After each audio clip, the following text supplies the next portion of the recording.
Hello everyone, welcome back to Buried Files.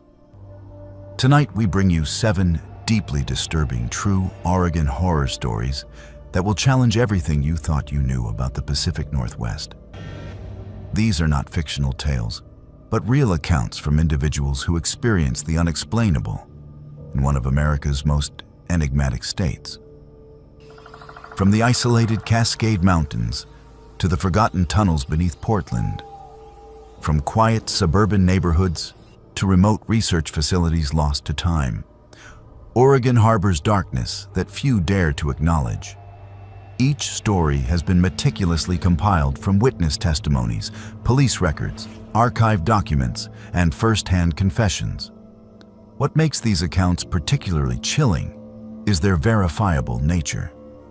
These events left tangible evidence, unanswered questions, and lives forever altered. The people who lived through these experiences carry scars that no rational explanation can heal. If you crave authentic horror content that refuses to provide easy answers, subscribe to Buried Files and activate the notification bell so you never miss our investigations into the unknown. After you hear these disturbing accounts, share your own Oregon encounters or unexplained experiences in the comments below. We read every single one. Now prepare yourself as we uncover 7 cases that prove the most terrifying stories are the ones that actually happened. Let us begin. Edward always told people that Oregon was where you went to disappear. He said it as a joke when he packed up his car and left California behind. But by the time he reached the Cascades, it no longer felt like a punchline. It felt like a promise. He wanted to vanish from a life that had become a string of unpaid bills, failed relationships, and half-finished ambitions. When he found the listing for the cabin, tucked deep in the timberland outside of Oak Ridge, it seemed like the answer to a question he had been afraid to ask out loud. The ad described it as Thornberry Cabin, like the name alone carried its own gravity. Rustic, secluded, no neighbors within miles. The photos showed a weathered A-frame wrapped in thick green, the kind of place where the outside world could not reach you unless you invited it in. The landlord never met him in person. Just a voice on the phone, an email with a rental agreement, and a digital invoice for 3 weeks paid in full. By the time he pulled off the gravel road and saw the cabin appear through the trees, the sun was almost gone and the sky was a dull slate. He killed the engine and sat there for a moment, listening to the ticking of hot metal cooling in the mountain air. There was a quiet here that did not exist anywhere else he had been. No freeway hum, no sirens, no human noise. Just wind in the trees and the occasional crack of some unseen branch giving way. He felt something unclench in his chest for the first time in months. Inside, the cabin was basic but comfortable. One main room with a small kitchen in the corner, a stone fireplace, and a narrow staircase leading up to a loft with a bed under a slanted roof. The place smelled like old cedar and dust, but it was clean. A stack of firewood waited by the hearth, and a handwritten note sat on the kitchen counter. "Welcome, Edward. Key is in the door. Water is from the pump out back. No cell service, but there is a landline for emergencies.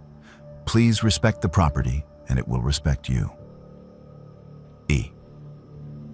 He assumed that initial belonged to the owner, the same man whose name was on the agreement, same as his.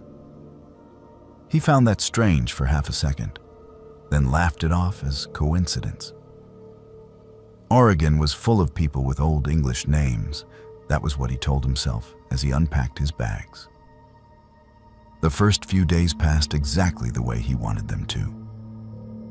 He woke with the early light filtering through the trees, made coffee on the old gas stove, and spent hours at the rough wooden table with his laptop open and his phone powered off in his duffel. He had come here to finally finish the book he had been pretending to write for 3 years. He told himself that isolation was exactly what he needed. No distractions, no excuses. By the end of the third day, he had barely written 10 pages.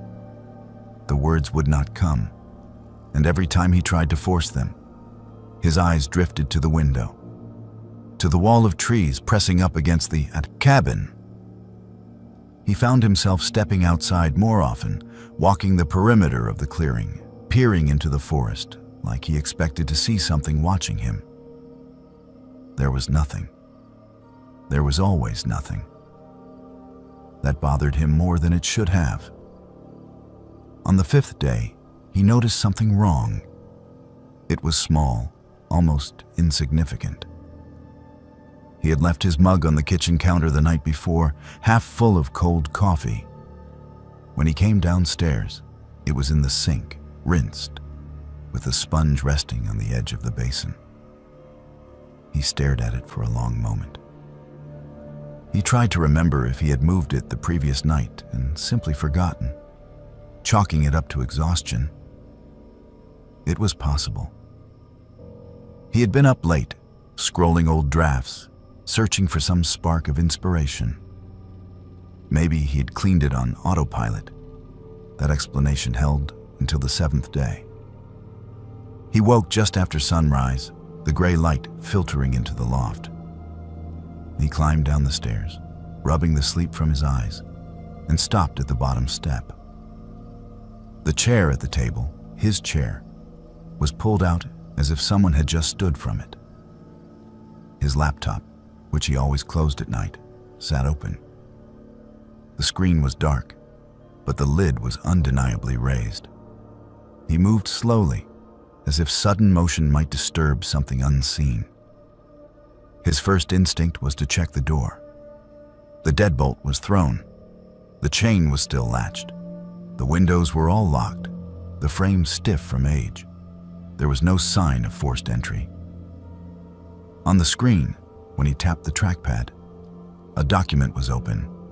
It was his draft, the same file he had been working on all week. Only now there were 3 new lines at the bottom, written in a font identical to his own. I am still here.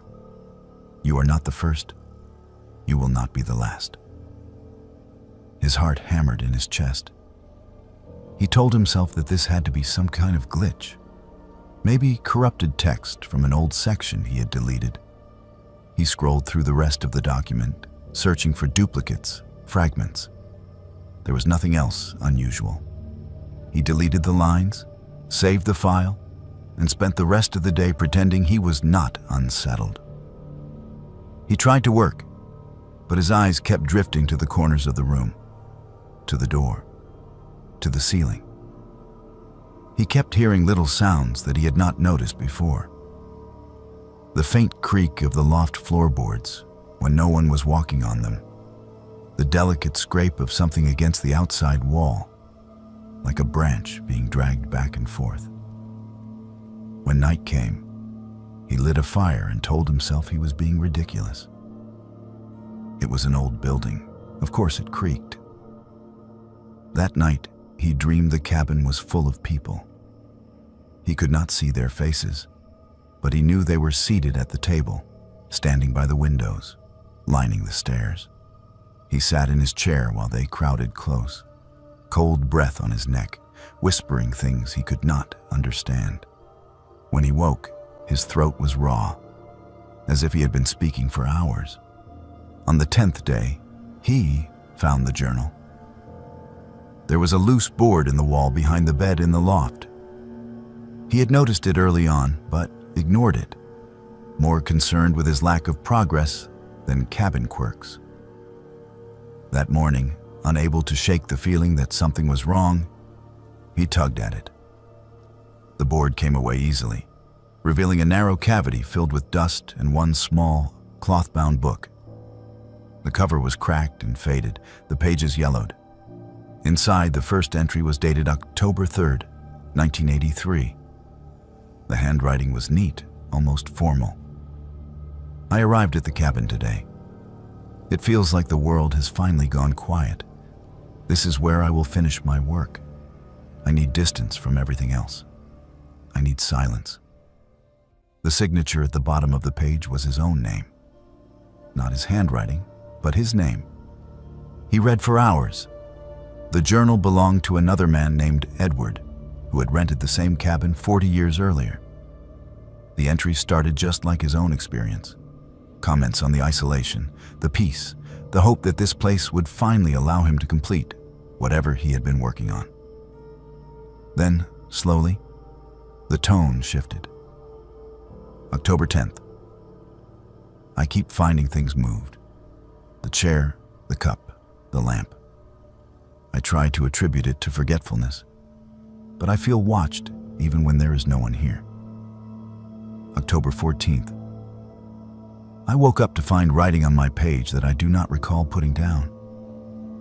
I would swear it is my hand, but the words are not mine. October 18th.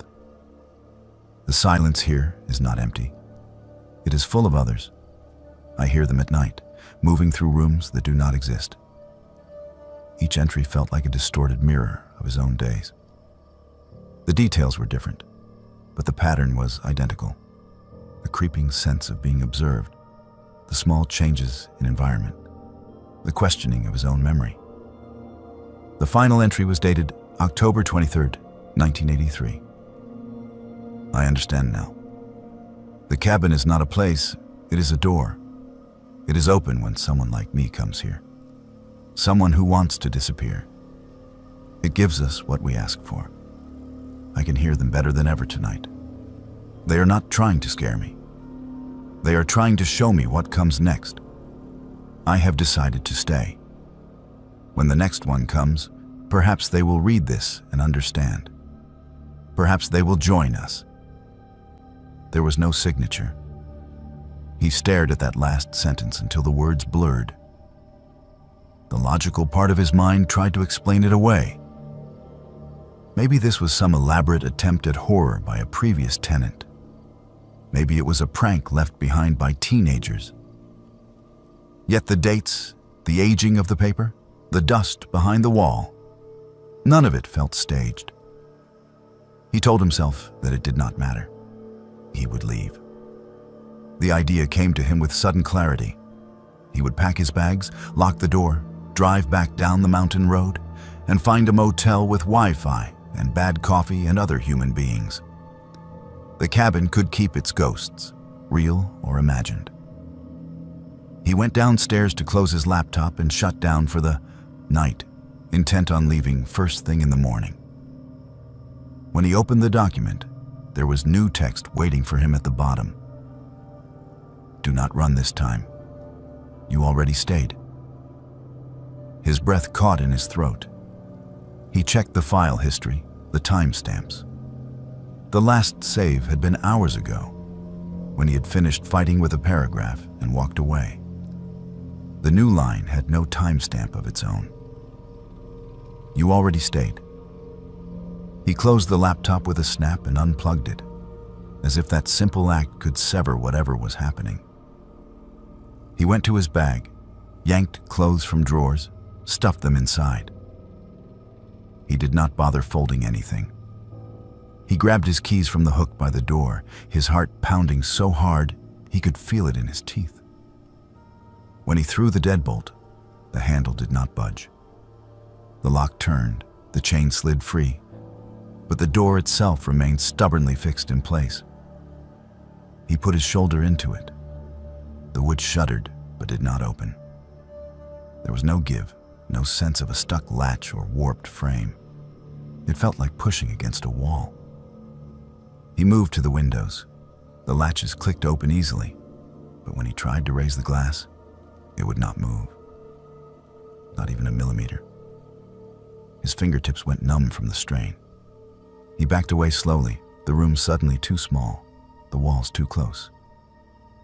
This is ridiculous, he whispered, but his voice shook. The landline sat on a small table near the stairs, its coiled cord a relic from another decade. He lifted the receiver, pressed it to his ear. No dial tone, just a faint, low hiss, like breath on the line. He hung up and picked it up again. Same sound.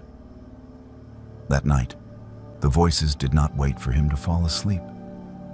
They began as a murmur in the walls, a vibration he could feel in his teeth before he could make out words. He sat in the chair by the fireplace, the journal open on his lap, the pages fluttering in a breeze that did not exist. The flames burned low, throwing long, strange shadows across the room. The murmur grew clearer, resolving into overlapping whispers. Some were behind him, some above. Some so close he could have sworn they were inside his own skull. He covered his ears, but it did little. "Do you remember?" one voice asked. It sounded like his own, warped and distant. "You asked to vanish," another voice said, softer, almost kind. "You finished," a third added. "You just do not know it yet." He stood up so quickly, the chair toppled. The journal slid from his lap and landed open on the floor. When he looked down, the page had changed. The neat entries from 1983 were gone, replaced by his own handwriting, his own words. "I came here to disappear. I did not realize that I already had." He did not remember writing that. The ink glistened as if it were still drying. He stumbled back, his heel catching the edge of the rug. He nearly fell, steadying himself on the table. His laptop, still closed, vibrated under his hand. A soft, rhythmic shaking, like something alive trapped inside the metal shell. Against his better judgment, he opened it. The document was still there, but it was no longer his story. Paragraph after paragraph of experiences filled the screen, dozens of voices speaking in first person. Some talked about snowstorms and isolation, others about arguments with loved ones, about deciding to leave everything behind and come up to the cabin for a while. Each one ended the same way. "I decided to stay." Names appeared at the top of each account, but the letters blurred when he tried to focus on them. His own name appeared again and again, scattered through the text in different contexts, attached to sentences he did not remember writing. "I remember arriving here in 1983. I remember coming back after the divorce in 1997. I remember the last time I tried to leave." He slammed the laptop shut. For the rest of the night, he sat in the corner between the fireplace and the wall, his back pressed against the rough wood. He watched the door. He watched the windows. The voices did not stop, but they grew softer, more distant, like a radio station drifting out of range. At some point, he must have dozed off, because when he opened his eyes again, light was seeping through the cracks in the curtains. Morning brought a thin kind of courage. Things always seemed less terrifying in daylight. He told himself that whatever had happened, whatever he had seen, could be explained. Stress, isolation, maybe even gas leaking from the old stove, messing with his head. He was not trapped here. He refused to believe that. He tried the door again. This time it opened with a reluctant groan. Cold mountain air rushed in, sharp and clean, filling his lungs with something close to relief. He stepped outside, half expecting to find the world altered, the trees rearranged, the sky a different color. Everything looked the same. The car sat where he had left it. Gravel crunched under his boots. He unlocked the door, tossed his bag into the passenger seat, and slid behind the wheel. The engine turned over on the second try. The radio crackled, then caught a station halfway through some old song. It felt ordinary, blessedly ordinary. He pulled out of the clearing and onto the narrow dirt road. The trees closed in around him, branches reaching overhead to knit a canopy that blocked out most of the sky. He kept his eyes on the two faint tracks ahead, hands white-knuckled on the steering wheel. After 10 minutes, the road curved sharply to the left, just as it had when he arrived. rounded the bend and saw only trees. No continuation of the road, no break in the undergrowth, just a wall of trunks and ferns and moss. He stopped the car, heart pounding, and got out. Leaves rustled under his boots as he walked forward, expecting at any moment for the illusion to break, for the hidden path to reveal itself. There was nothing. He pushed aside branches, scraped his hands bloody against bark, searched for the hard, packed earth of the road. It was gone. He turned around slowly. The cabin stood exactly where it had been, framed by trees that now seemed closer than before. The clearing felt smaller, the air heavier. He realized then that he had never checked a map. He had followed vague directions sent in an email, driven where his GPS had stopped working, trusted that the road would lead him where it was supposed to. He had no coordinates, no physical address, nothing to anchor this place in the real world except a few lines of text on a screen. When he went back inside, the journal was waiting on the table, open to the last page. A new entry had appeared below the one from 1983, the ink still glistening. October 23rd. I tried to leave again. The road is gone. The cabin is all there is now. I understand why they stayed. Out there, I was already disappearing piece by piece. In here, at least, I am something. I am a voice added to the chorus. When the next one arrives, they will read this. They will think they are different. They will not be. He recognized the handwriting this time. It was his. If you asked Edward today exactly how long he was in that cabin, he would not be able to tell you. The days bled into each other, marked only by the length of the shadows and the sound of the wind. Sometimes he thought he heard a car on the road, a distant engine approaching. Whenever he stepped outside to look, there was only the same unmoving forest. Some nights, when the fire burned low and the voices grew strongest, he found himself at the table, the laptop open, his fingers moving across the keys, even though he swore he was not guiding them. He wrote about lives that were not his, about winters he had never lived through and summers in decades he had not been born into. Each story ended the same way. I decided to stay. If you go looking in property records for Thornberry Cabin, you will not find it. The parcel number on his rental agreement does not match anything in the county. The email thread confirming his reservation is gone from his account, replaced by a single unread message from an address with no sender. The subject line is just his name, and the body's empty. Sometimes, in dreams, he is back in his old apartment, surrounded by unpacked boxes and overdue notices. He is on the phone, listening to a friendly voice explain that the cabin is perfect for someone who wants to get away from everything.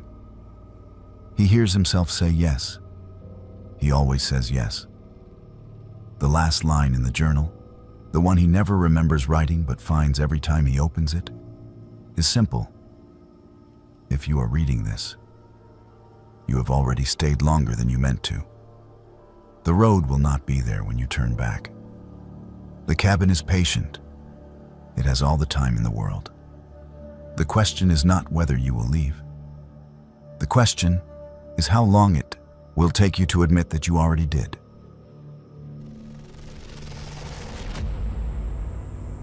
I never met Camilla while she was alive.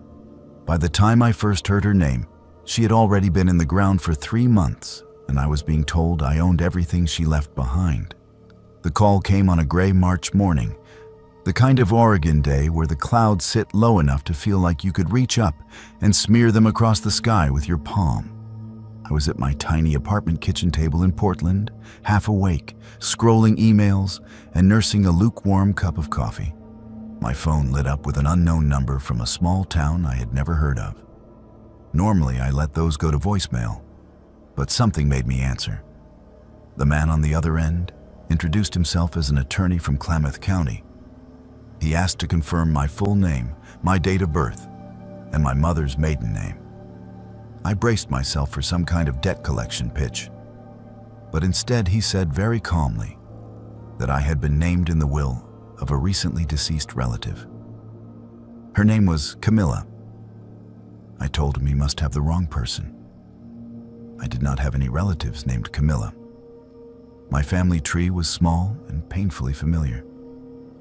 My mother was an only child. So was I. My grandparents on her side had died when I was in middle school. The few cousins we had drifted off years ago. He explained that Camilla had been my grandmother's older sister. Apparently, there had been a falling out long before I was born. No one ever bothered to tell me that my grandmother had a sister who moved out to the countryside near Crater Lake, bought a farmhouse, became a recluse. She had never married, never had children, and according to the attorney, had left everything to the nearest living blood. That was me. I should have felt lucky. Instead, I felt a kind of reluctant dread. The property, he said, was an old farmhouse on 40 acres of land about an hour outside of Crater Lake. There was some savings, not much, enough to cover taxes for a few years if I decided not to sell. He suggested I come down and see it before making any decisions. Maybe I could fix it up, rent it out, or move there myself. The way he said it made it sound like a fresh start. At the time, my life in Portland did not exactly inspire loyalty. I was stuck in a dead-end retail job, behind on rent, and still recovering from a breakup that had hollowed out more of me than I wanted to admit. The idea of a house that was fully paid off, even a decaying one in the middle of nowhere, felt like an opportunity I would be stupid to ignore.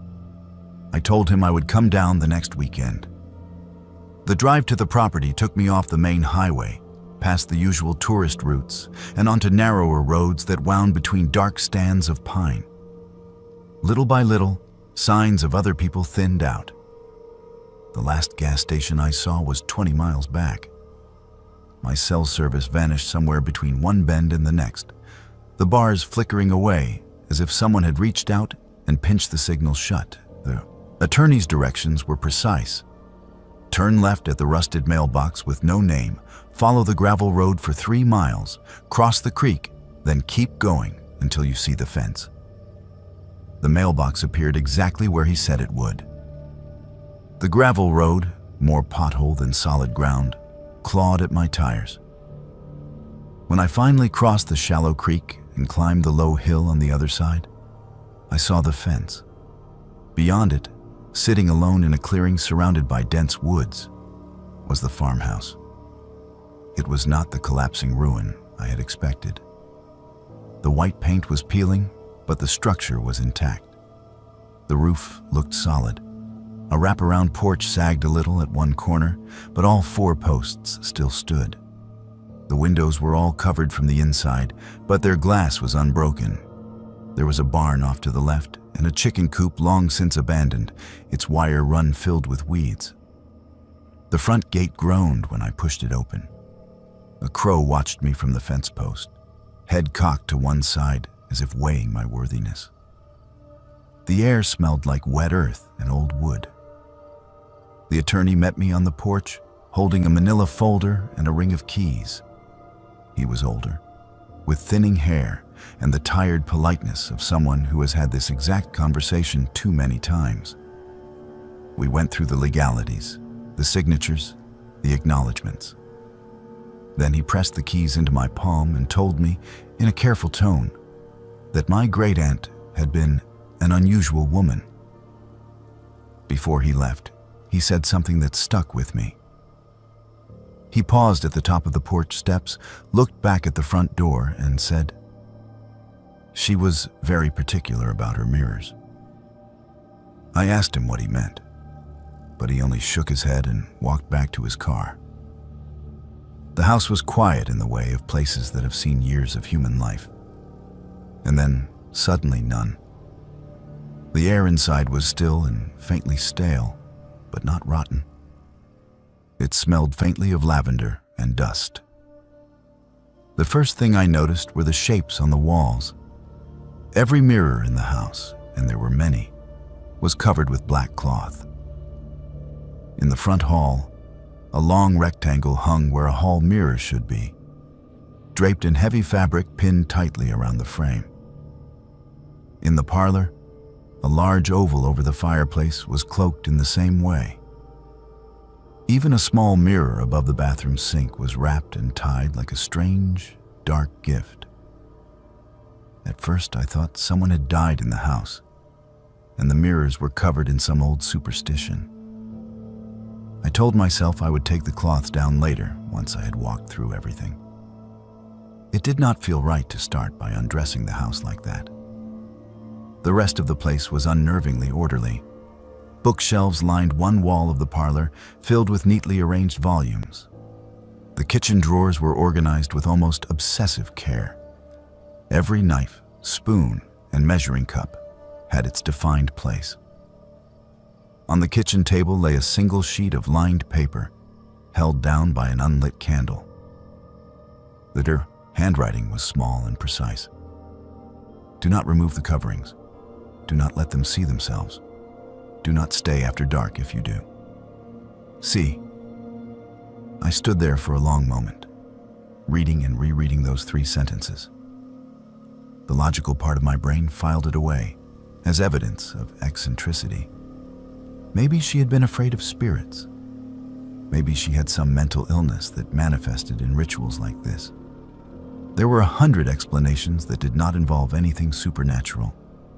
Still, the paper trembled slightly in my hand as I picked it up. I told myself I would humor her, at least for the first day. I would clean, inventory what was here, and leave the mirrors alone. If I decided to sell the place, the next owner could deal with whatever remained. The upstairs held 2 small bedrooms and a larger room that must have been hers.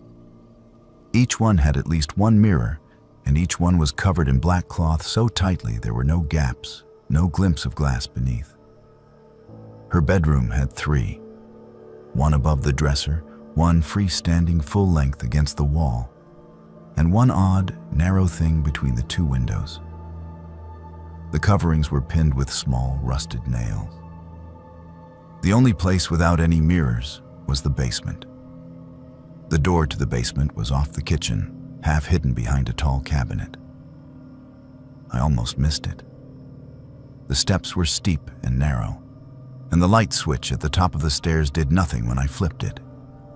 I used my phone's flashlight to pick my way down, each footstep sending small echoes ahead of me into the darkness. At the bottom, the concrete floor was cold through my shoes. The basement was bigger than I expected, the ceiling low, supported by rough beams. One bare bulb hung from the center, burned out long ago.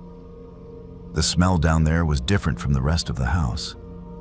Damp, metallic, like old pennies and rain-soaked stone. Along the far wall were shelves of glass jars and canned goods, the kind of emergency stash older people keep. Next to them, carefully stacked, were boxes labeled in neat handwriting. Spring clothes, tax records, photos. The back half of the basement, however, was taken up entirely by wooden masks. They hung from nails driven into the concrete wall, rows upon rows of them, stretching from one corner to the other. There must have been over 100. Everyone was carved from the same pale, unfinished wood. Everyone was the same face. The proportions were just slightly wrong. The eyes were set a little too far apart, the nose too narrow and long, the mouth stretched almost to the edges of the jaw. There were no pupils, just smooth, blank ovals where the eyes should be. Each mask had 2 small holes bored near the temples, with pieces of old leather cord threaded through, as if they were meant to be worn and tied in place. A few of them had faint streaks on the cheeks, darker patches that might have been water damage, or something else. I stood there, my phone light swaying slowly across the wall, and felt a prickle crawl up the back of my neck. The air in front of the masks seemed cooler, like standing in front of an open freezer. I told myself I was being dramatic. They were just pieces of wood. My great-aunt had been an artist or a hobbyist with a morbid bent. That was all. On the workbench beneath the masks lay tools, chisels, sandpaper, jars of varnish. There was also a small notebook, its cover stained with what looked like oil. On the first page, in that same precise handwriting, was a single line. They do not like to see their own faces. The rest of the pages were filled with sketches. The same face over and over, from different angles. Sometimes just the upper half, sometimes just the mouth. In the margins, she had written short notes in a cramped, hurried style. Too close to human, eyes farther, smile less. By the time I climbed back up the stairs, the light outside had shifted. The sky seen through the kitchen window was darker than it should have been for mid-afternoon. Thick clouds had rolled in, swallowing what little sun there had been. I checked the time on my phone.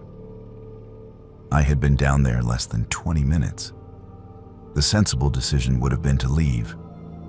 I could have driven back to town, found a motel, and come back another day with a friend, or at least during full daylight. But something about the place hooked its fingers into me. Maybe it was the isolation. Maybe it was the simple fact that, for the first time in a long while, I was standing inside something that belonged to me. I decided I would stay until sunset, lock up, and head out. No reason to overreact to a bunch of creepy crafts and covered mirrors. The wind picked up around 4. I was in the parlor, going through books, when the first sharp gust slammed into the side of the house. The windows rattled. A loose shingle somewhere on the roof flapped and snapped like a broken wing. Then I heard the tapping. At first it was faint, like twigs brushing the glass. I figured a branch outside was caught in the wind. It grew louder, more insistent. A dry, rapid tapping, like knuckles on a window pane. It came from every direction at once. I moved from room to room, heart rate climbing, listening. In the hallway, the covered mirrors seemed to hum, the fabric lifting almost imperceptibly in a breeze I could not feel. In the kitchen, the sound was strongest near the back door, where a narrow window looked out onto the yard. Its curtain was thin enough that I could see a dark shape beyond it, pressing close. The tapping shifted, turning into a slow drag, as if someone were running their nails along the glass. My rational mind tried to stitch together explanations. Branches, animals, the wind, all together, all at once. Then a voice spoke. It was muffled, distorted by the wall and glass, but it was unmistakably human. It came from just beyond the Yolk's kitchen window, and it sounded like someone had pressed their lips directly against the pane. "Let us see," it said. Every muscle in my body went rigid. I did not move. I did not breathe. The tapping resumed, more frantic now. It was no longer limited to the kitchen. It came from every wall, every window, every covered mirror. It was above me and below me, in the pipes, in the floors. The house vibrated with it. "Let us see," the voice repeated. This time, it sounded like there were more of them, overlapping, out of sync. I backed away from the window, keeping my eyes on the curtain. Its fabric trembled with the force of whatever was on the other side. The black cloths over the mirrors began to flutter, though there was no draft. The nails that held them shivered in the wood. The note on the kitchen table flashed through my mind. Do not remove the coverings. I did not. I wanted to. That was the worst part. Some deep, ugly curiosity inside me wanted to tear the cloth away, to press my face to the glass and see what was asking, to know what shape was making that sound. Instead, I grabbed my keys, stumbled to the front door, and yanked it open. The wind hit me full in the face, carrying bits of dried leaves and dust. The sky outside was a solid sheet of dark gray. The trees around the clearing thrashed, their branches bending like they were trying to uproot themselves. On every window of the house, as far as I could see, something pressed against the glass from the inside. Not hands. Not exactly. The impressions looked like faces pushing forward, features distorted by the barrier between us. The shapes stretched and warped, mouths opening and closing in silent, wordless screams. Wherever the black cloths covered mirrors inside, the window panes aligned with them were clear, as if whatever was trying to get through could not quite find its way there. But the ones without mirrors behind them bulged outward in ripples, as if something inside was leaning with all its weight. I do not remember getting to my car. I remember the engine roaring and the gravel spitting under my tires. I remember the trees blurring into a single dark wall as I flew back down the road. I did not look back. I made it to a roadside motel that night, shivering and wired, with the sound of tapping still echoing in my skull. I did not sleep. Every time I closed my eyes, I saw pale wooden faces with two wide mouths and black, mirrorless eyes. The next morning, I called the attorney and told him I wanted to sell the property. He sighed, said he had expected as much, and then told me something that made my stomach drop. "You cannot," he said. "The will is explicit. The land passes only to blood. It can be transferred within the family, but it cannot be sold outside it." I argued, yelled, asked about loopholes. He said I could let it sit, pay the taxes, or let the county take it after years of neglect. But I could not simply hand it off to someone else. The land was mine. So was the house. So, apparently, was whatever was pressing its face against the glass, asking to see itself. It has been a year since that day. I have not gone back. The tax notices arrive regularly, thin envelopes with numbers that climb a little every time. Sometimes, late at night in my Portland apartment, I catch my reflection in the bathroom mirror and feel a surge of irrational guilt, like I am breaking some rule I never agreed to. Once, when I woke from a nightmare of tapping and whispering, I found a small smear on my bedroom mirror. It looked like the print of a face pressed hard against the glass, then pulled away. The shape of a mouth, too wide, lingered there in fog. I wiped it off and told myself it was condensation, just breath, my own breath. There are days when I think about going back to the farmhouse with a sledgehammer and a can of gasoline, ending whatever is there by brute force. But I remember the way those coverings trembled, the careful neatness of Camilla's handwriting, the 100 wooden faces staring silently from the basement wall. She spent a lifetime carving those masks, a lifetime covering every reflective surface in that house, a lifetime making sure they never saw themselves. I sometimes wonder what will happen when the cloths finally rot and fall, when the nails rust through and the wind slips its fingers under the edges. I do not know what made Camilla write that note on the kitchen table. I do not know what sat outside her windows for all those years, asking to see.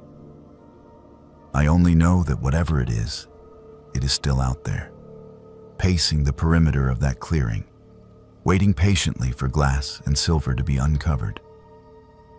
And somewhere in that basement, a wall of identical faces stares into the dark, never quite knowing why they were carved to look that way.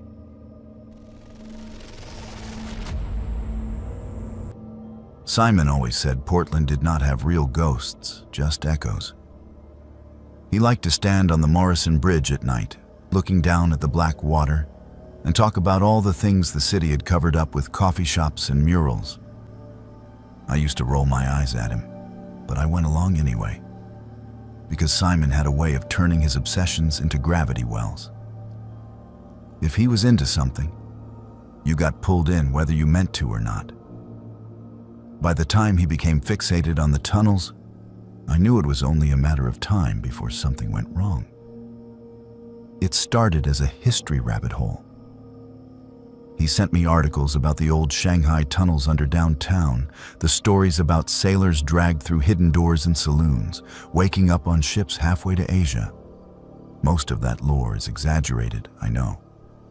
But there are real tunnels down there. Real bricks and passages and sealed doorways that lead under buildings people drink in every weekend. At first, he stuck to the legal tours. He would come back from them buzzing, talking about how the guides only showed tourist-safe sections, how there were locked gates and bricked arches everywhere they were not allowed to go. It bothered him, having a mystery dangled in front of him and then fenced off with liability disclaimers. I should have recognized that look in his eyes when he said, "There are parts of this city that never came back up." The night everything happened, he texted me around 9. "Found something? Real entrance this time, not on any tour. Come with me." I was already in bed, half asleep, the rain making a steady hiss against my window. I stared at the message for a long minute.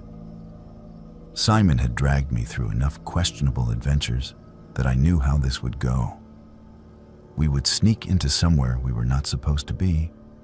I would spend the whole time worrying about security guards and structural collapse, and he would laugh it off and call me paranoid.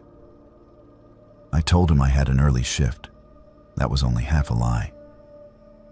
He tried to guilt-trip me with a few exaggerated sad faces, then finally sent, "Fine, I will document everything. You will be jealous later." The last message from me that night was, "Try not to get arrested." He responded with a photo. It was a brick wall in what looked like a basement, one section partially knocked out, revealing a dark, rounded tunnel beyond. There was graffiti on the bricks, layers of tags and dates. But the opening itself looked fresh, like someone had been chipping away at it recently. Under the photo, he wrote, "This is not on any map. Talk tomorrow." I woke up at 3 in the morning to the sound of my phone buzzing on the nightstand. At first, I ignored it, tangled in the heavy, half-aware certainty that nothing good ever comes from calls in the middle of the night. When it did not stop, I fumbled for it. It was not a call. It was a string of messages from Simon. The timestamps crawled across the screen. 11:42 p.m., 12:03 a.m., 12:17 a.m. I had slept through the vibration. The first one was a picture of a concrete corridor, low ceiling, pipes running along the top. My friend's boots were visible at the bottom of the frame, toes pointing into darkness. "You would love this," he wrote. So much older than the tours. The second photo showed a heavy metal door, the kind you see in industrial basements. It had a sliding latch on the outside, not the inside. The paint around the frame was scratched. Why is a door locked from the outside underground? The third message was just text. "There is stuff down here that is not old. New sleeping bags, cans like someone is living here." The fourth, "Hearing something. Might be water or rats." There was a longer gap after that. Then, at 12:17 a.m., there is a room. Doors like the one in the pic, all with locks only on the outside. One is open. There is someone in there. My throat went dry as I read that last one. The follow-up came a minute later. "They are chained. I think they have been here a while. Going to help them. Signal is bad." The final message hit at 12:19 a.m. "They are not alone down here." Nothing after that. I tried calling. The first attempt went straight to voicemail. The second just rang and rang until the call dropped. I called again, this time to 911, my fingers clumsy on the screen. Explaining to the dispatcher that my friend was somewhere under Portland, in tunnels that might not officially exist, sounded insane even to my own ears. I forwarded the photos and messages when they asked, sent them the last GPS location from the image metadata. The officer who met me downtown an hour later had the patient look of someone dealing with another drunk story. That expression faded when he saw the photos. "This entrance, you know where it is?" he asked. I shook my head. He said an old building in Chinatown. That is it. They found the place eventually, following little clues Simon had left without realizing it. A sticker from a specific bar in the corner of one photo, the color of the paint on a basement door in another. I watched them disappear down a set of stairs in a condemned building and felt more helpless than I ever have in my life. Time stretched into something ugly. Every minute that passed without news felt like it was being added to a tab somewhere that I would never be able to pay off. When the officers finally came back up, their faces were pale and drawn. One was carrying Simon's backpack. The straps were frayed, like they had been yanked hard. They did not find him. They followed what they thought was his path. Footprints in dust, scuff marks on the concrete. They found the corridor from the photo, the door with the outside lock, the makeshift camp in a side room. Blankets, food, a few syringes. The air down there was stale and wet, the kind of cold that settles into concrete. There was blood on one wall, a smear about, shoulder height, dragged downward. The lab later said it matched Simon's DNA. The trail led to a section where the ceiling had partially collapsed. Old bricks and broken pipe choked the passage. Beyond the rubble, darkness waited. Too unstable to dig, the officer told me. It looks like part of the tunnel system caved in, if he went through there. He did not finish the sentence. He did not have to. They searched for 3 days. Dogs, ground-penetrating radar, maps from the city archives showing where the tunnels should be. Half of it did not match what they were seeing underground. Whole sections were missing, while others existed where there should have been solid earth. They never found a body. When they listed him as missing rather than dead, I held on to that like it meant something. It felt wrong to grieve without a body, wrong to accept that a person I had known for 10 years could just disappear into the underside of a city like smoke. A detective met with me a week later, asked more questions, showed me a folder of grainy black and white photos from the 70s. Faces of men nobody had seen in decades. Urban explorers, according to the files. 3 separate cases, all of them obsessed with the Shanghai tunnels, all of them gone. All last seen somewhere in this part of downtown, the detective said, tapping the map. We think there is a network down there that is not officially documented. People have been using those spaces for a long time, not always for legal things. People like who? I asked. He looked tired. People who do not want to be found. People who need places to put things the rest of us would rather not know about. He closed the folder and lowered his voice. I am going to give you some advice off the record. Stop going down the rabbit hole. Let us handle it. Whoever is using those tunnels does not want visitors. I nodded, but some part of me refused to stop looking. I dug through old newspapers, forums, rumors. There were stories about people hearing screams through drain grates in the middle of the night, about fresh graffiti that appeared in sealed basements. There were posts from anonymous accounts talking about the ones who never came back up. None of it brought me any closer to knowing what happened after that last message. 6 months later, on a Tuesday morning, I got a postcard. No return address. Portland postmark. On the front was a stock photo of the city skyline with Mount Hood in the background. On the back, in the cramped, messy handwriting I knew better than my own, were 6 words. Stop looking. I am keeping them safe. There was no signature, just the initial S. I took it to the detective. He examined it, his jaw tightening. Forensics later confirmed that the handwriting was a match for samples they had from Simon's old lease forms. The ink was fresh. The card had been mailed 3 days before. It could be a hoax, the detective said. Someone messing with you. Someone who saw the news. Or it is him, I said. He did not answer. I still live in Portland. I still cross the bridges at night sometimes, watching the water move like something alive in the dark. I cannot go near Chinatown without feeling the hair on my arms stand up. Every alley looks like it could hide a set of stairs leading down. Every access door in a sidewalk makes me think of unlocked latches on the wrong side. People like to talk about the Shanghai tunnels as if they are dead history, curiosities sanitized for ghost tours and bar trivia. I know better now. Whatever is under this city is not done with us. There are whole lives down there.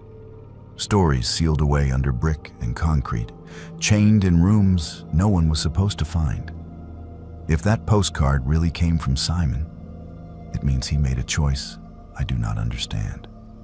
If it was a cruel joke, then someone else is down there reading his words, watching people like him get close enough to vanish.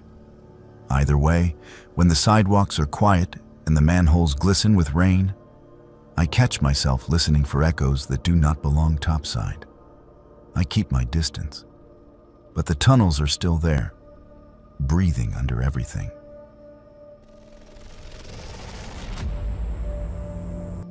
My grandmother Dorothy was the kind of woman who documented everything.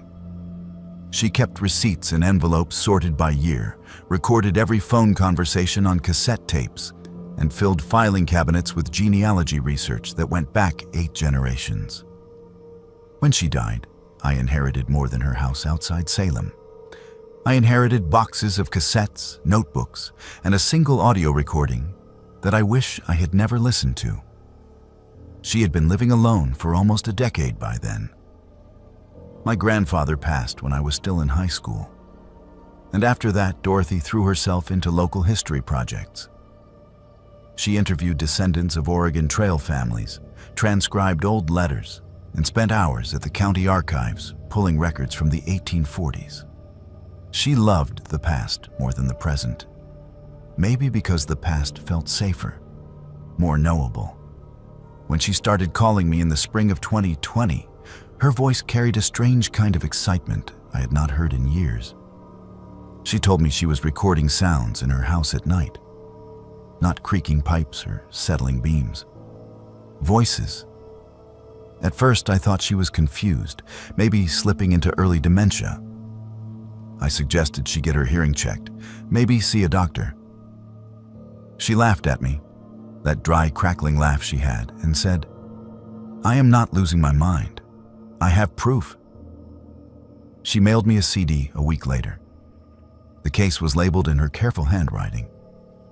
Attic Recordings, April 1218. I did not listen to it right away.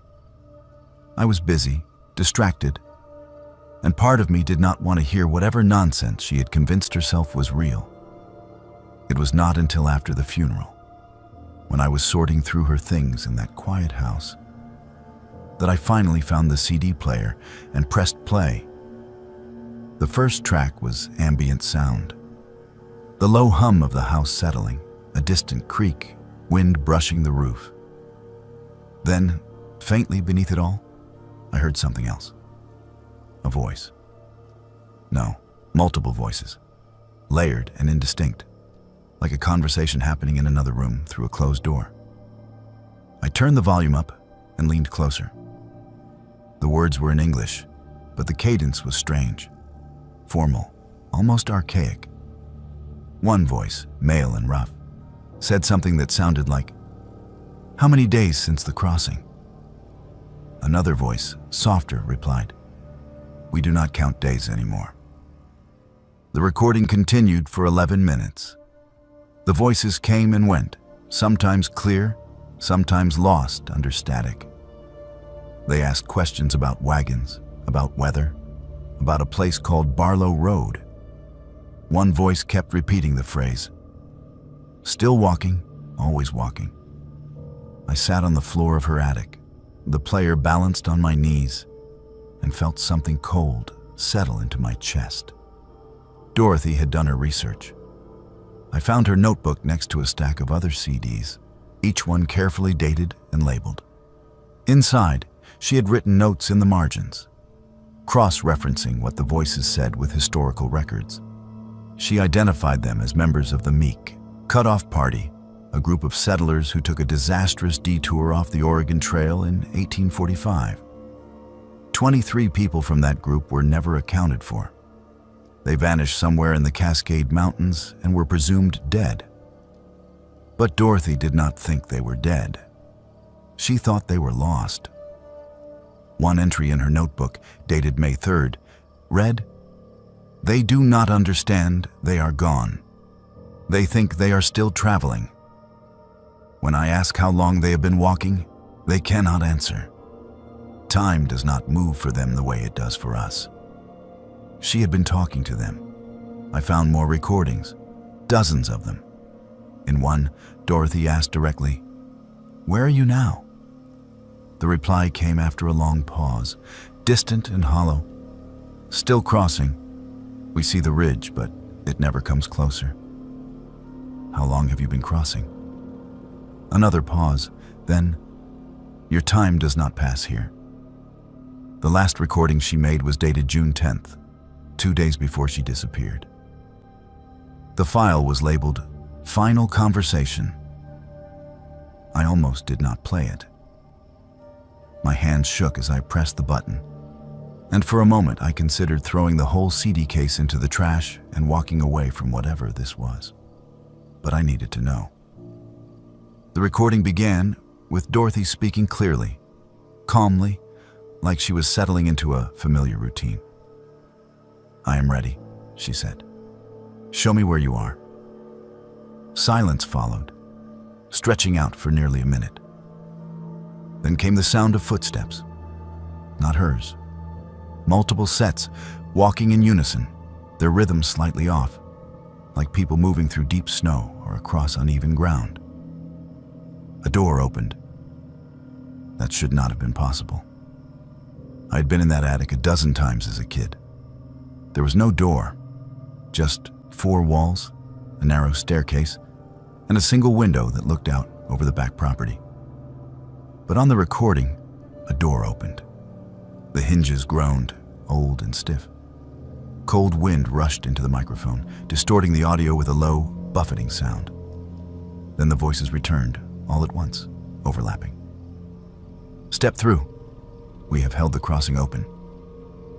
Dorothy's voice, small and breathless. I see it. I see them all. Her footsteps moved away from the microphone. The wind grew louder, filling the recording with white noise. Then, abruptly, silence. The recording continued for 6 more hours. Nothing but the faint creak of the attic settling, and the occasional gust of wind from a window that, according to the police report, was still latched shut when they found the house empty. The police searched for 3 weeks. No body, no signs of struggle, no indication she had left through the front door. Her car was still in the driveway. Her purse sat on the kitchen counter. The attic window was locked from the inside. They asked me questions I could not answer. Where had she been going? Had she seemed suicidal? Was there anyone she might have been meeting? I showed them the recordings. They listened politely, exchanged glances, and filed them away as evidence of mental distress. The case was listed as a missing person with probable voluntary disappearance, despite the fact that an 81-year-old woman with a bad hip does not simply walk away into the woods and vanish. I kept the CDs. I do not know why. Maybe I thought listening to them again would give me some kind of answer, some clue the police missed. Mostly, though, I just could not bring myself to throw them away. One night, about a month after the funeral, I was alone in my apartment, unable to sleep. I put on the final recording again, the one labeled Final Conversation. I had listened to it twice before, but this time, I let it play all the way to the end. 6 hours of near silence. Except at the very end, in the last 30 seconds, there was something I had missed. A voice. Faint, distant, barely audible beneath the ambient hum. It was Dorothy. She said my name, not loudly, not in distress. Just a quiet statement, as if she were leaving me a message she knew I would eventually find. Tell him not to come looking. Then nothing. I played it back 4 times, adjusting the volume, pressing my ear against the speaker. It was her. I would know her voice anywhere. The question I cannot answer is when she said it. The timestamp on the recording shows it happened hours after she disappeared, long after the microphone should have been sitting alone in an empty attic. Either she came back and spoke into the recorder without opening any doors or windows, or she said it from wherever she went, and somehow it reached back across the distance. I have not been back to the house since. It sits there still, full of her things, the attic undisturbed. I pay someone to check on it once a month, make sure the roof is not leaking, that nobody has broken in. Every time they send me a report, they mention how quiet it is, how the place feels like it is waiting for something. I still have the recordings. Sometimes, late at night when I cannot sleep, I think about playing them again. I think about going back to that attic with my own recorder, sitting in the dark and asking the same questions Dorothy did. I think about what she saw when that impossible door opened, what made her step through without hesitation, where she is now. But I do not go. Because if Dorothy found what she was looking for, if she finally crossed over into whatever place those voices were calling from, then she is still walking, still crossing. And maybe some trails are not meant to have an end. The settlers from 1845 never made it to the valley. They are still out there somewhere, caught in a landscape that does not move forward, asking how many days since the crossing and never getting an answer. Dorothy joined them. And if I go looking, I know exactly what will happen.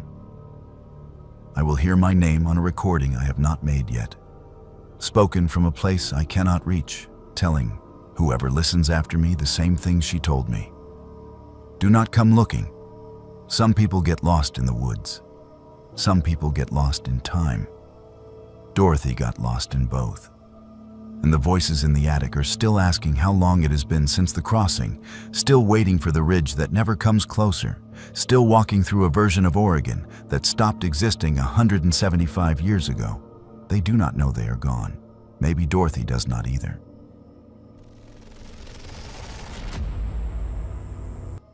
I worked night security at a pharmaceutical warehouse outside Eugene for 2 years, and there was one rule nobody ever explained.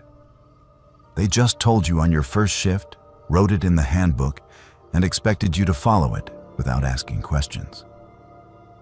Building C was off limits between 2 and 4 in the morning. If the alarms went off during those hours, you logged it and did nothing else. You did not investigate. You did not call it in. You just wrote it down and waited for daylight. My supervisor said it was policy. Something about specialized inventory and automated systems that could not be disturbed. It sounded reasonable enough at the time. Most corporate rules do when you need the paycheck. Leonard was my partner on those shifts. He was in his early 60s, with the kind of face that looked like it had forgotten how to smile years ago. He had been working security at the facility for 15 years, long before I was hired. Long before half the buildings even existed. He knew every corner of that place, every blind spot in the camera system, every door that did not lock properly. But he never talked about Building C. For the first few months, I did not think much of it. The facility was huge, 3 separate buildings spread across a fenced lot backed up against dense Oregon woods. Building A held the administrative offices. Building B was the main distribution center, where trucks loaded and unloaded pharmaceuticals bound for hospitals across the state. Building C sat at the far edge of the property, a squat concrete structure with narrow windows and a single steel door. It looked older than the other two, like it had been there first and everything else was built around it. The cameras covering Building C were always functional, always recording. I checked them a dozen times a shift out of sheer boredom. Empty hallways, fluorescent lights, rows of metal shelving stacked with unmarked boxes. Nothing ever moved in there, except between 2 and 4 in the morning when the lights would flicker. Just once or twice, barely noticeable unless you were staring at the screen. Leonard always noticed. He would sit up straighter in his chair, lean toward the monitors, and watch Building C with an intensity that made my skin crawl. He never said anything. He just watched until the hour passed and the lights stopped flickering. Then he would settle back, pour himself more coffee, and pretend nothing had happened. I asked him about it once, maybe 4 months into the job. It was a slow night, no deliveries, no alarms. Just the two of us and the hum of the security office computers. "What is actually in Building C?" I said, trying to sound casual. Leonard did not look at me. He kept his eyes on the monitors. "Specialized inventory." "Yeah, but what kind?" "The kind you do not ask about." I laughed, thinking he was messing with me. He did not laugh back. "Look," he said, finally turning to face me, "you seem like a decent person. So I am going to tell you the same thing I wish someone had told me when I started. Do not ask questions about Building C. Do not go in there during restricted hours. And if you ever see something on those cameras that does not make sense, you forget it the second your shift ends." "Why? What happens if I do not?" He looked at me for a long moment, then turned back to the screens. "People who ask too many questions do not work here very long." That should have been enough to shut me up. It was not. The incident happened 6 months into my time there, on a Tuesday night in October. The air had that cold, wet bite that comes before the first real frost. Leonard and I were halfway through our shift when the alarm for Building C went off at 2:47 in the morning. The protocol was clear. Log it, do nothing. But this time, Leonard stood up. "Someone is in there," he said. I glanced at the monitors. The hallways were empty. The cameras showed nothing but the usual rows of shelving and closed doors. "Cameras are clear," I said. "The cameras never show them." The way he said it made my stomach drop. Not it. Them. He was already moving toward the door, pulling his jacket on. I grabbed his arm. "Leonard, we are not supposed to go in there. You know that." He looked at me, and for the first time since I had met him, I saw something close to fear in his eyes. "I know. But if someone is in there during restricted hours, they are not coming out the same way they went in." "What does that mean?" He did not answer. He just pulled free and walked out into the cold. I should have stayed in the office. I should have called the supervisor, followed protocol, let someone else deal with it. Instead, I followed Leonard across the dark parking lot toward Building C, my flashlight beam cutting weak arcs through the mist. The steel door was closed, but not locked. Leonard pushed it open slowly, and the smell hit us immediately. Antiseptic and something else. Something organic and wrong, like meat left too long in a warm room.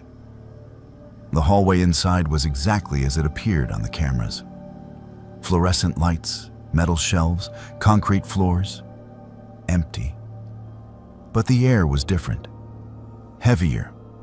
It pressed against my ears like we had descended into a basement, even though we were on ground level. Leonard moved forward, his flashlight scanning the shelves. I stayed close, my pulse hammering in my throat. We passed rows of boxes, all unlabeled, all sealed with heavy tape. The deeper we went, the colder it got. At the end of the main corridor was a door I had never seen on the camera feeds. It was heavy, industrial, with a small window of reinforced glass at eye level. Leonard stopped in front of it, his hand hovering over the handle. "Do not open it," I whispered. He looked through the window instead. Whatever he saw made him step back so fast he nearly knocked me over. His face had gone pale, his breath coming in short, shallow gasps. "We need to leave," he said. "Right now." "What did you see?" "We need to leave." He grabbed my arm and pulled me back toward the entrance, moving faster than I thought a man his age could move. We were almost to the door when the lights went out. Not flickering, not dimming. Just gone all at once, leaving us in absolute darkness. I fumbled for my flashlight, my hands shaking so badly I almost dropped it. When the beam finally clicked on, it caught something at the far end of the hallway. A figure, tall, thin, standing motionless in the center of the corridor. It was too far away to make out details, but the posture was wrong. The proportions were wrong. The way it stood, perfectly still, like it was waiting. Leonard shoved me toward the door. "Go. Now." We ran. I do not remember getting back to the security office. I remember the cold air hitting my face, the sound of our boots on wet pavement, the way my lungs burned. I remember slamming the office door behind us and locking it, even though that made no sense, even though nothing with a key could keep out whatever we had just seen. Leonard collapsed into his chair, his face slick with sweat. I stood by the monitors, watching the feeds from Building C. The lights were back on. The hallways were empty. Nothing moved. "What was that?" I said. He did not answer for a long time. When he finally spoke, his voice was flat, drained of everything. "They have been in there for 5 years. The company put them there. They are not getting out." "Who? Who are you talking about?" "Test subjects. Volunteers, they called them. Homeless people, mostly. Paid them to try an experimental drug. It went wrong, real wrong. 12 people. They locked the building down and covered it up." I stared at him. That is insane. If that were true, someone would have found out. There would have been an investigation. Leonard laughed, a bitter, broken sound. "You think this company does not know how to bury things? You think anyone cares what happens to people nobody's looking for?" "But the deliveries. I have seen trucks go to Building C. Food, medical supplies, enough to keep them alive. They are still in there." "Then what did we just see?" He looked at me, his eyes hollow. "I do not know. Maybe what they became." We sat in silence for the rest of the shift. When morning came, we filed our reports. Unauthorized entry, possible malfunction, no individuals found. Standard language. 2 weeks later, Leonard took an early retirement package. The terms were generous, contingent on a non-disclosure agreement he signed without reading. I quit a month after that. I tried to forget. I moved to Portland, found a different job, told myself that whatever I had seen that night was just stress and exhaustion and an overactive imagination. Then, 3 months after I left, Leonard called me. "Went back," he said. His voice was quiet, distant. "I broke in. 3 in the morning. I had to know." "Leonard, why would you do that? Building C is empty. Completely empty. No shelves, no boxes, no equipment. It is just bare concrete, like it was never used for anything." I did not know what to say. "But I found something," he continued. "In one of the back rooms, 12 hospital bracelets, old ones, names and dates from 5 years ago. I am sending them to you." The envelope arrived 2 days later. Inside were the bracelets, exactly as he described. 12 names I did not recognize. Dates from October 2016. At the bottom of the envelope was a handwritten note in Leonard's careful script. They were real. We did not imagine it. Whatever happened to them, it was not natural. And they are still somewhere in that building, even if we cannot see them anymore. I have not heard from Leonard since. The warehouse still operates. Building C is still there, lights on, cameras running. And somewhere between 2 and 4 in the morning, when the world is at its quietest, the lights still flicker. I wonder if anyone else has seen what we saw. I wonder if they were told the same thing Leonard told me. Do not ask questions. Do not investigate. Forget what you see. I wonder how many others are walking around with that weight, knowing something is wrong but having no way to prove it, no language to explain it. All I know is this: whatever is in Building C, it is still there, and it is still waiting.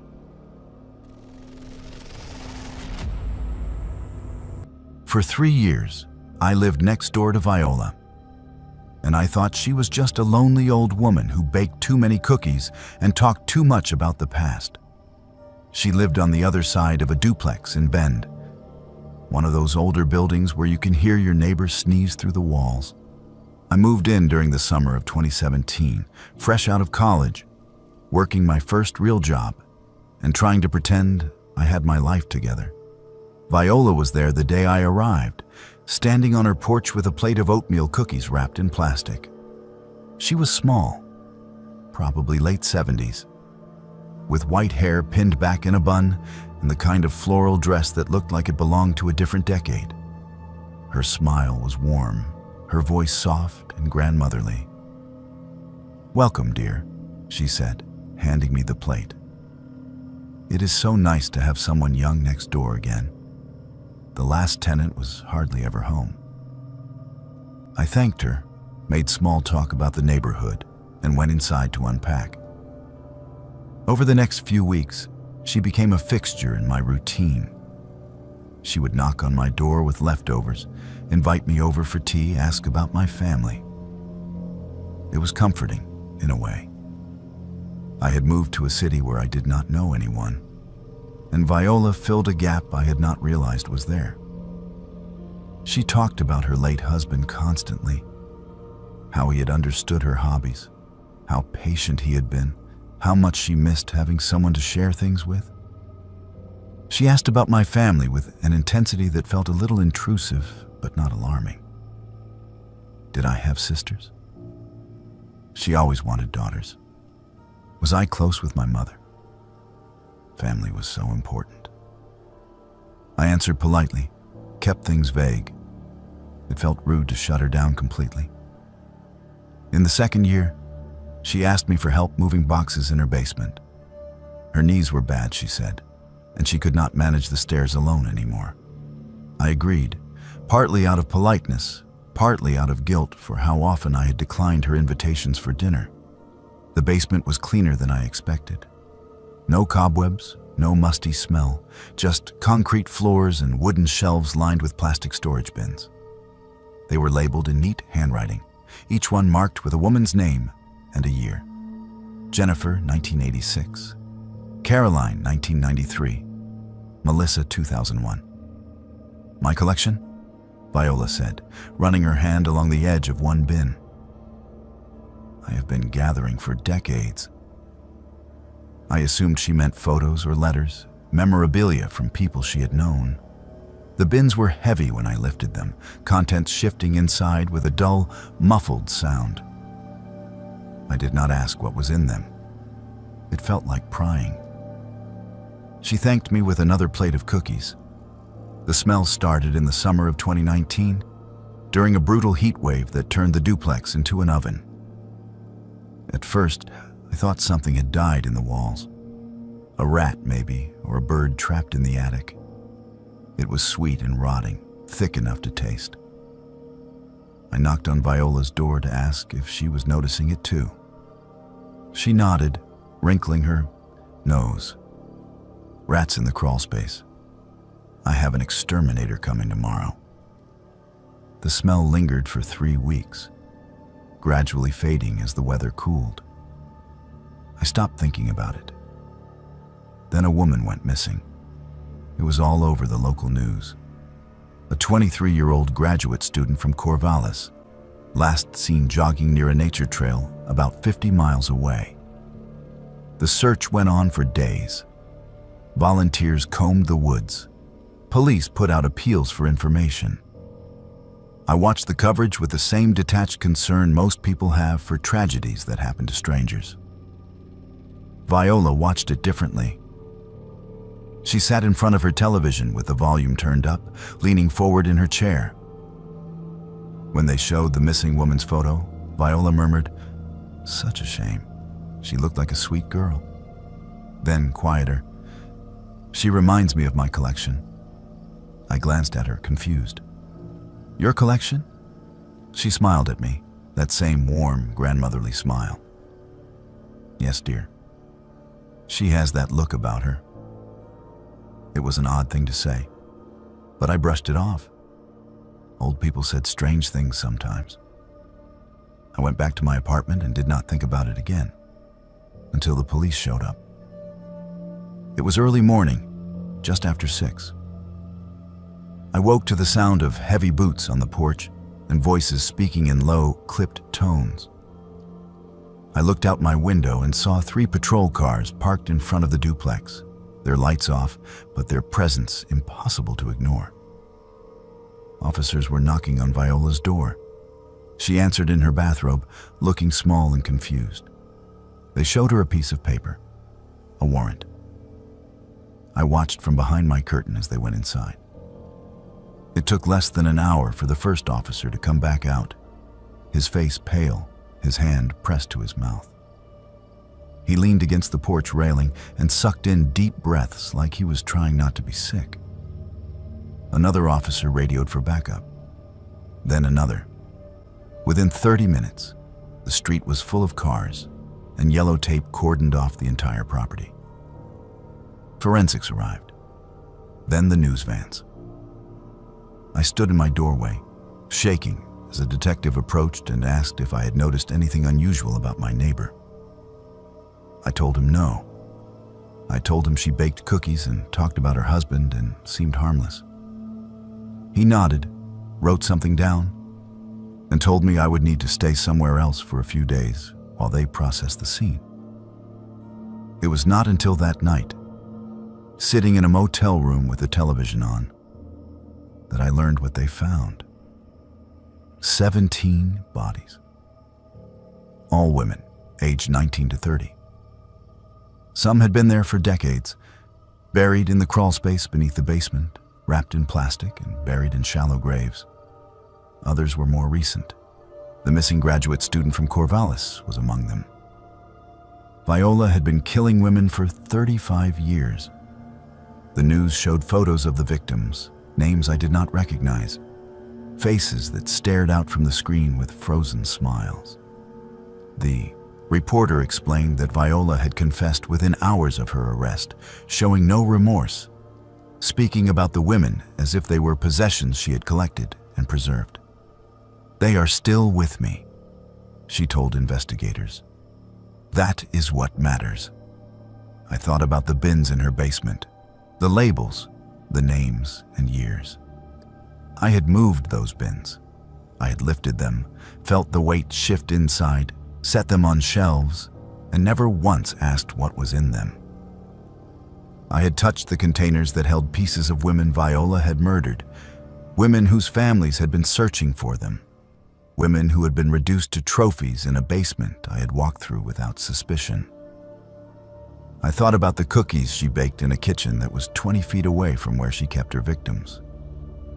I thought about the tea she served me, the conversations we had, the way she smiled when she talked about wanting daughters. The trial was brief. Viola was declared competent to stand trial despite her age. She pleaded guilty, described each victim in detail, explained how she had chosen them. "They all reminded me of the daughter I never had," she said in court, her voice steady and calm. She was sentenced to life without parole. I moved out of the duplex the day they let me back in. I did not pack carefully. I threw everything into boxes and bags and left half of it behind. I could not stand to be in that building another night, knowing what had been happening on the other side of the wall while I slept. For months afterward, I woke up in the middle of the night, thinking about the smell from the summer. The sweet, rotting smell I had convinced myself was rats. It was not rats. I thought about all the times Viola had asked me to come over, to sit in her living room, to stay for dinner. I thought about how easily I could have become one of the names on a bin, another woman who reminded her of the daughter she wanted. I testified at her sentencing hearing. The prosecutor asked me to describe what kind of neighbor she had been. I told the truth. She was kind. She was generous. She seemed normal. That was the worst part. There were no signs, no red flags I could point to and say, I should have known. She was just an old woman who lived next door, who baked cookies and watched the news and kept a basement full of the dead. I still live in Oregon, though not in Bend. I moved to a different city, a different apartment, a place with thin walls where I can hear my neighbors argue and laugh and live their loud, ordinary lives. It is comforting in a way, knowing they are real and alive and messy. But sometimes, late at night, I think about Viola sitting in her living room, surrounded by photo albums and memories, talking about her collection like it was something precious. I think about the women who disappeared, one by one, over the course of 35 years, and how many people must have walked past Viola on the street, sat next to her at the grocery store, smiled at her in passing, and never once suspected. Monsters do not announce themselves. They do not wear signs or speak in riddles. They bake cookies and ask about your family and live right next door, patient and smiling, waiting for the moment when you stop paying attention. I did not stop a monster. I lived next to one for 3 years, helped her move boxes, ate her food, and never saw what was right in front of me. 17 women are dead because people like me did not see. And I do not know how to live with that.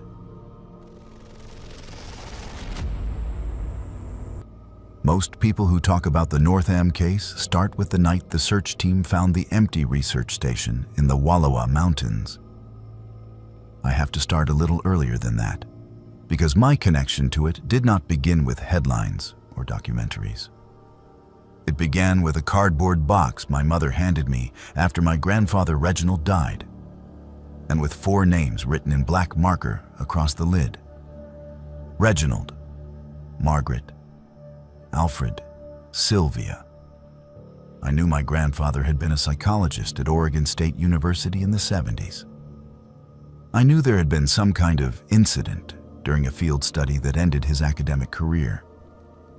It was one of those things adults whispered about around holidays and then changed the subject when kids got too curious.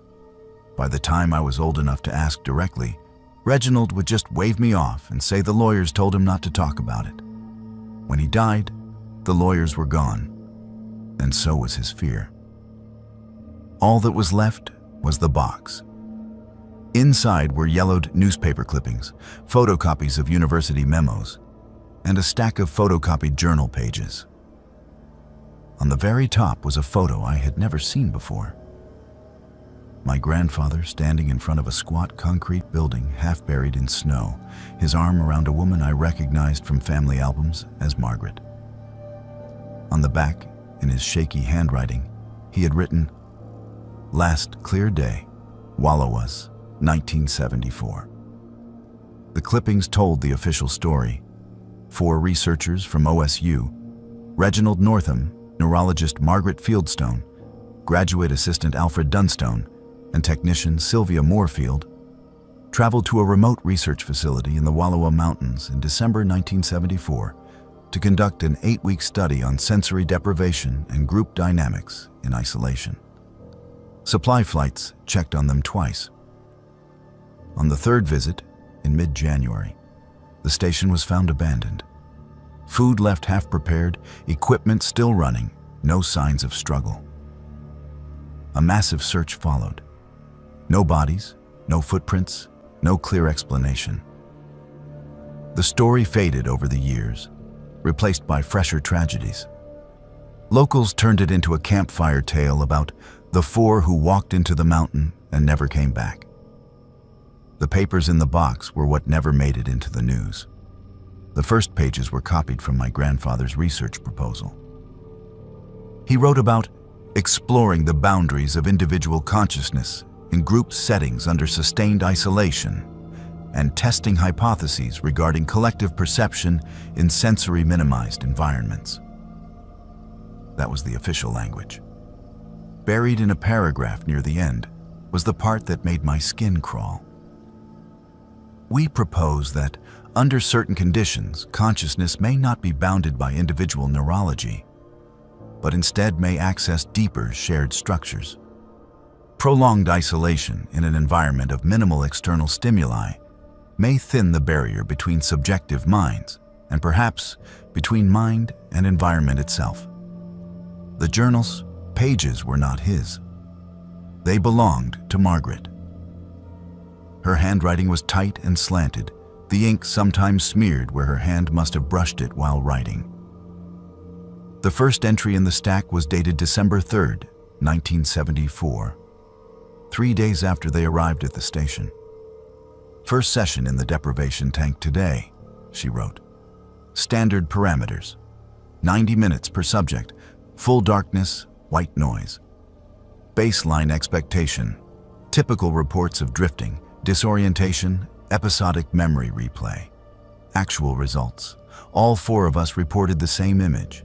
A tunnel, earthen walls, faint light ahead. Reg insists it is coincidence. I am not so sure."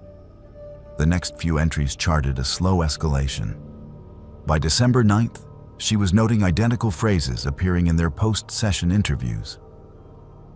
Alfred used the term, "the hollow below us." 20 minutes later, without prompting, Sylvia described a hollow place beneath the foundation. Neither heard the other's report. Reg is excited. I am uneasy.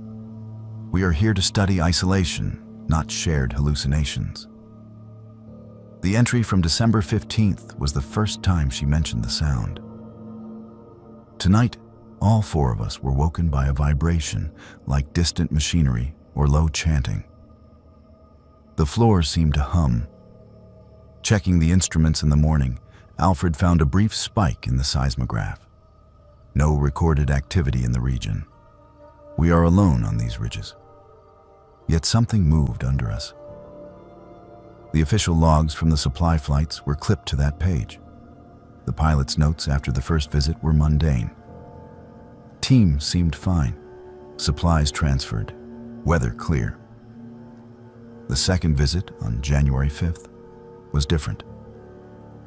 Something is off. Margaret looked like she has not slept in days. Asked if anyone wanted to come back early. Reginald refused on behalf of all of them. Said they were on the verge of a major breakthrough. When I pressed, he smiled and said, "We have made contact." Did not elaborate. requesting someone from the university follow up. Nobody did. Winter storms made ground travel impossible. The third flight did not make it out until January 15th. That was the day the pilot found the station open and empty. Margaret's last full entry was dated December 28th. We found the entrance today. That is how Reg phrased it. We were in the equipment room when the hum started again. It rattled the beakers on the shelves, made the light fixtures buzz. Alfred traced it with his seismic gear, triangulating the strongest point. A hatch in the floor we had assumed was just access to piping. We pried it open. There is a ladder down into a natural shaft. We dropped a flashlight on a rope. It swung over open space. Rock walls, damp and marked with something. Carvings? Root patterns? It is hard to tell from here. Reg is convinced this is what we have been picking up in the tank. They are not visions, he says. They are impressions from below. We have been listening. Now we can go meet them. I do not like the way he says them. But the worst part is, when I stand over that opening, I feel something listening back. The final page from Margaret was barely legible, the lines shaky. No date, just a short paragraph. Reg says we go down tonight, all together. No more split sessions. He says whatever is under us has been waiting a very long time for someone to answer. I have considered refusing, but every time I sit alone in the dark, I feel pulled toward the hatch. I hear voices that sound like mine and not mine, whispering that we have already gone, that this is just us remembering the moment. If anyone finds this, understand. We did not go because we were forced. We went because something in us recognized something in it. I am afraid that might be worse. That was as far as the copies went. For a long time after reading them, I told myself this was just family mythology, my grandfather feeding his own legend. Maybe he had exaggerated. Maybe he had let the isolation break him and dragged everyone else into his delusion. It was easier to think that than to believe there was actually something under that concrete building drawing people down. Then I found the last item in the box. A photocopy of a report dated March 2019, almost 45 years after the disappearance. The letterhead belonged to a private search and rescue contractor hired by an anonymous client. It described a team who had located the remains of the old research station foundation, now mostly collapsed. The concrete hatch Margaret mentioned was cracked open. The ladder below rotted away. Ropes had been dropped, and a small team had descended into a cavern roughly 200 feet down. They found equipment too corroded to function. An old reel-to-reel tape recorder half fused to the rock by mineral deposits, and something splashed across one wall that tested as biological but did not match any known animal in the database. They also found a message, scratched into the stone just above the old ladder mount. 4 words in blocky, desperate letters. We went, do not follow. Underneath, faint and half eroded, were what looked like initials. RMAS. The report concluded with a recommendation. Site is unstable and should be sealed. Acoustic anomalies recorded during descent. Team members reported hearing voices corresponding to their own internal monologues, but out of sync. Possible psychological effect of echo refraction in chamber. Further exploration not advised. When I finished reading, my hands were numb. I have never been to the Wallowa Mountains. I have never stood over that cracked hatch or heard whatever hums underneath. All I have are copies of someone else's words and a photo of my grandfather smiling in front of a building that no longer exists. But there are nights when I wake up with the intense, irrational certainty that I have been somewhere, underground, in a room too large for my flashlight beam to find the walls, listening to something breathe in time with my heart. In those dreams, I am holding someone's hand, and we are both laughing and terrified. And a voice that is mine and not mine is saying, "We already did this. We are just remembering." I do not know if my grandfather found what he was looking for in those mountains. I do not know if he dissolved into some collective mind, or fell down a shaft and broke his neck, or walked until the cold took him. The rational part of me says people do not just disappear into rock. Bodies leave traces. But I have seen the way institutions close ranks, how reports vanish, how an entire experiment can be reduced in official history to a single neat sentence. 4 researchers lost in an accident during inclement weather. Every now and then, an article about the Northam case makes the rounds online. People debate whether it was a cover-up, a cult, or just a tragic misadventure. Conspiracy forums spin elaborate theories about underground facilities and government mind control projects. Most of it is noise. None of it touches the quiet dread in Margaret's final words. We did not go because we were forced. We went because something in us recognized something in it. There is a particular kind of horror in the idea that the thing you fear is also the thing you secretly want. That given the right door, the right pressure, you would walk through willingly. I keep the box in the back of my closet. Some nights, when the house is very still, I swear I can feel a vibration through the floorboards that is not traffic or plumbing or the neighbor's washing machine.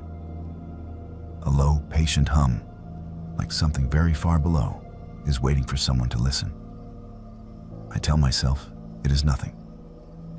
Old pipes, an overactive imagination, echoes.